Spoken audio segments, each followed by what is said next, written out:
Assalamualaikum warahmatullahi wabarakatuh. Buat kawan kita yang Nasrani, salamun ala manittaba'al huda. Bapak tahu artinya? Keselamatan dilimpahkan kepada Bapak jika menerima Al-Quran sebagai buku petunjuk. Haleluya, betul? Pertanyaannya sederhana. Saya cukup 5 menit karena dengan saya banyak dialog, yang pastor pendeta 2 jam cukup masuk Islam.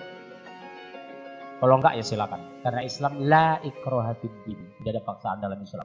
Masuk silakan, keluar juga silakan. Karena ada sorga dan neraka, betul ya Pak? Benarkah Yesus sebagai Tuhan? Tidak. Di mana dalilnya? Yohanes 17:3. 1 Yohanes 17:3. Apa yang disampaikan Bapak tadi benar adanya, tapi dibatalkan dengan ayat ini. Inilah hidup yang kekal, mengenal satu-satunya Allah yang esa dan mengenal Yesus Kristus adalah yang telah engkau utus. Berarti Jesus not God. Kenapa not God? Dia sebagai utusan. Orang idiot pun tahu yang nama utusan pasti ada yang mengutus. Sama dengan Rasulullah. Dia utusan Allah. Mana membuktikan? Matius pasal 4 ayat 2. Lukas pasal 2 ayat 21. Matius pasal 27 ayat 59. Matius pasal 15 ayat 24. Al-Quran surat 5 Al-Maidah ayat 75. Kemudian surat 61 ayat 6. Surat 5 72 plus 73. Karena dialog harus berdasarkan kitab suci, bukan sentimen tapi argumen. Enggak ada suara ya. Dialog harus pakai kitab suci, bukan anarkis tapi dialogis. 1 Yohanes 17:3 jelas, inilah hidup yang kekal, mengenal satu-satunya Allah yang esa dan mengenal Yesus Kristus yang sudah engkau utus. Berarti Yesus utusan. Ingat ya? Sama dengan Muhammad dan Rasulullah. Rasul bahasa Arabnya artinya utusan, Pak. Yang kedua, mana buktinya dia manusia biasa sebagai Rasul dalam Islam? Matius pasal 4 ayat 2. Setelah Yesus berpuasa 40 hari 40 malam maka laparlah ia. Kalau Tuhan mustahil lapar. Makanya kami berpuasa. Yang kedua, Lukas pasal 2:21. Setelah Yesus berusia 8 hari maka dia khitan, sunat. Dia sunat. Kalau Tuhan mustahil sunat. Dokter mana yang berani nyunat Tuhan? Betul? Yang ketiga, Matius 27:59 berbunyi, setelah mayat Yesus diturunkan dari kayu salib maka dikapani dengan kain putih linen bersih. Nih saya bawa Bible tua ini Pak. Di sini masih berisi Lembaga Alkitab Indonesia 60 tahun yang lalu. Apa di sini? Jika kamu mengatakan ini dan itu besok, jangan katakan aku melakukannya. Katakanlah insya Allah, lengkap sempurna di Bible Bapak sendiri. Dan ini bukan palsu loh Pak. Lembaga Alkitab Indonesia tahun 1963. Bahkan kalau saya bongkar Alkitab tahun 1800, saya punya Bible banyak Pak, 40 lebih. Ya, apa di sana? Akan lahir seorang nabi yang bernama Ahmad. Ikutilah, jika tidak kamu akan kuminta pertanggungjawaban. Amin, haleluya. Betul? Yang keempat apa? Matius pasal 15:24 berbunyi, ini buat Bapak yang Batak, Ito Kurumapea, Layeku ini dari Manado, Tewu, kami sama-sama dari Samosir Pak. Ya, saya setengah orang, beliau Rumapea. Cuma kami setengah orang Islam 10%.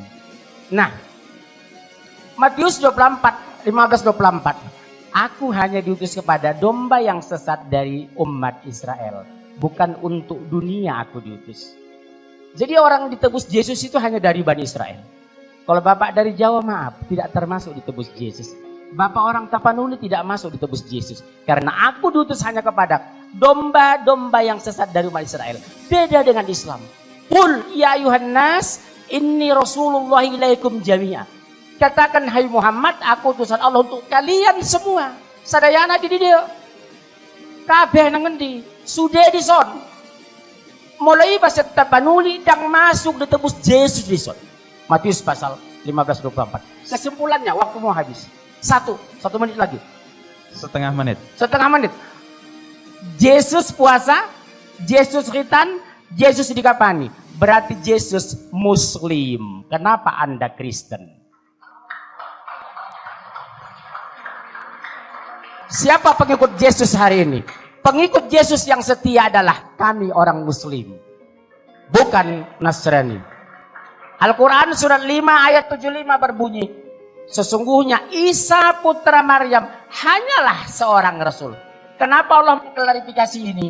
Karena jelas secara literal dan tekstual Taurat, Injil, Al-Quran, Yesus adalah Nabi. Sampai jumpa, kami kembali ke studio. Tepuk tangan untuk Pak Mudir. Ya.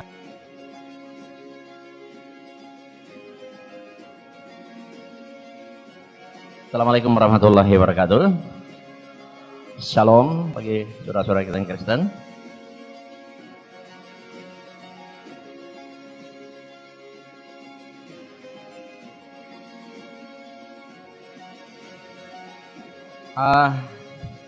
Pada kesempatan ini saya tidak menjawab berdasarkan pendapat saya. Pada kesempatan ini kan temanya membuktikan Yesus itu Tuhan atau Allah. Pihak sana membuktikan dia Tuhan dan Allah, pihak kami tentu kan. Dan untuk menjawab ini, saya minta tolong Yesus yang jawab. Saya tidak mau menjawab, saya minta tolong Yesus yang jawab. Jadi supaya saya tidak dipersalahkan, saya minta tolong Yesus yang jawab. Apakah dia Allah atau Tuhan atau bukan? Lihat, Injil itu ada 4. Matius, Markus, Lukas, dan Yohanes. Kita lihat. 4 Injil semua saya kutip. Lalu mereka kecewa dan menolak dia. Maka kata Yesus kepada mereka, titik 2 koma pembuka. Seorang nabi. Dia ngaku seorang nabi. Dia seorang nabi. Nabi coba 4 Injil. Saya aminkan. Semua umat Islam menjadikan Yesus nabi. Mau tunduk taat ikut Yesus, jadikan beliau nabi. Yesus nggak mungkin bohong. Nggak mungkin. Yesus itu Nabi Isa. Salah seorang nabi yang sangat kami muliakan. Kita lihat tadi sudah dijelaskan oleh Pak Munzir bahwa Yesus mengaku dengan jujur Allah itu satu-satunya. Dan dia hanya diutus. Ini Alkitab sampai versi 3. Kamu lihat versi Alkitab di Indonesia, mungkin saya yang terbanyak. Sekian ratus tahun saya punya. Ya. Lihat, inilah hidup yang kekal itu. Yaitu bahwa mereka mengenal Engkau satu-satunya Allah yang benar. Dan mengenal Yesus Kristus yang telah Engkau utus. Yesus yang ngomong ini. Ikut, tunduk, taat. Saya lebih percaya kepada Yesus. Kata Yesus, Allah itu satu-satunya. Dan dia hanya diutus. Saya lebih percaya kepada Yesus ketimbang Pak Pendeta. Kesaksian Yesus itu lebih dapat dipercaya. Versi lain. Lihat versi lain. Mengenal Yesus yang diutus oleh Bapa. Nah, ini kan. Ini dalam bahasa Inggris berapa versi bisa kita lihat? Macam-macam. Yeah. And eternal life means to know you, that the only true God, and to know Jesus Christ who don't save. Dalam berbagai bahasa. Oke. Sebab aku berkata bukan dari diriku sendiri, kata Yesus, tetapi Bapa yang mengutus aku. Dialah yang memberi pemerintahan aku untuk mengatakannya. Dan jikalau aku menghakimi, maka penghakimanku adil, sebab aku tidak seorang diri, tapi aku bersama dengan Dia yang mengutus aku. Berarti Yesus itu hanya utusan, bukan Tuhan. Ya. Segala firman itu bukan Yesus. Firman itu kun, katakan, kalam Allah. Segala firman yang engkau sampaikan kepadaku, telah aku sampaikan kepada mereka. Dan mereka telah menerimanya, mereka tahu benar-benar bahwa aku datang daripadamu, dan mereka percaya bahwa engkaulah yang telah mengutus aku. Berarti kan Yesus itu utusan, bukan Tuhan. Dia ngomong Yesus sendiri kok. Masa kita mau bantah? kalau bantah jangan bantah saya ya. Bantah sama Yesus. Saya hanya meminjam ucapan Yesus. Setiap yang mengaku diutus oleh Tuhan pasti bukan Tuhan. Yesus mengaku diutus oleh Tuhan. Tapi Yesus bukan Tuhan. Mudah, simpel. Kita lihat. Kalau Yesus itu Tuhan, aku tidak dapat berbuat apa-apa dari diriku. Ini ucapan Yesus loh. Aku tidak dapat berbuat apa-apa diriku sendiri. Aku menghakimi sesuai yang aku dengar. Dan penghakimanku adil. Sebab aku tidak menuruti kehendakku sendiri. Melainkan kehendak Dia yang mengutus aku. Berarti Yesus itu utusan, bukan Tuhan. Kalau Yesus Tuhan berdasarkan disampaikan, itu kebanyakan dari versi Paulus. Kan surat Paulus begitu banyak. Mana lebih kuat, kesaksian Yesus atau Paulus? Tentu kesaksian Yesus lebih kuat dong. Setiap yang tidak dapat berbuat apa-apa, dari sendiri pasti bukan Tuhan. Yesus nggak bisa berbuat apa-apa atas dirinya, berarti bukan Tuhan. Setiap yang nggak bisa menuruti kehendak sendiri, pasti bukan Tuhan. Yesus nggak bisa menuruti kehendaknya sendiri, berarti bukan Tuhan. Setiap yang mengaku diutus Tuhan, pasti bukan Tuhan. Yesus mengaku diutus oleh Tuhan, Yesus bukan Tuhan. Tidak hanya seorang nabi. Yesus tidak tahu musim. Keesokan harinya sudah Yesus dan ke-12 muridnya meninggalkan Betania.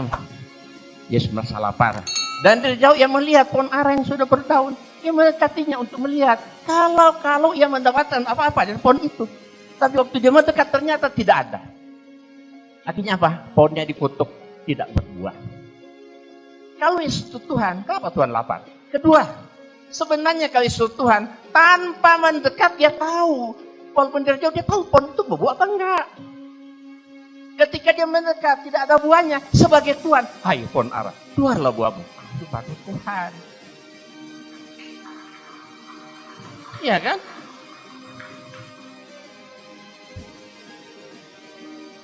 Oh, tapi banyak orang mengatakan, oh itu kan Yesus tidak tahu manusianya. Karena dia 100% Tuhan, 100% manusia.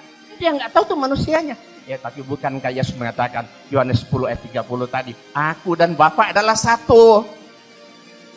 Kalau Yesus dan Bapa adalah satu, ketika Yesus tidak tahu Tuhannya kemana. Kemana Tuhannya? Gua cabut. Pergi dulu, gua tinggalin. Apa gitu? Coba. Jadi ya, saya lewatkan. Yesus sangat takut kepada malaikat. Maka seorang malaikat dari langit menampakkan diri kepadanya untuk memberikan kekuatan kepadanya. Ia sangat ketakutan dan makin bersungguh-sungguh berdoa. Peluhnya menjadi seperti titik-titik darah yang bertetesan ke tanah. Kalau Yesus itu Tuhan, kenapa Tuhan mendapat kekuatan dari malaikat? Terbalik. Kenapa Tuhan ketakutan sama malaikat? Saking takutnya dia berdoa sampai keluar seperti keringat darah, menunjukkan orang yang amat sangat takut.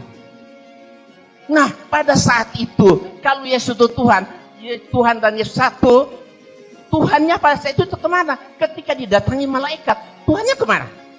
Oh, ada malaikat, lo aja yang hadapi, gua pergi. Apa gitu? Jangan main akal-akalan. Ya. Tapi sebagai utusan, sebagai manusia biasa, wajar dia takut. Sebagai Tuhan atau apalagi Allah, mustahil. Yesus takut. Jadi, setiap yang menerima kekuatan dari malaikat, pasti bukan Tuhan. Ya.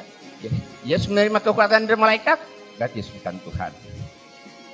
Setiap yang ketakutan kepada malaikat, pasti bukan Tuhan. Yesus ketakutan kepada malaikat, berarti Yesus bukan Tuhan. Setiap yang bersungguh-sungguh berdoa kepada Tuhan, pasti bukan Tuhan.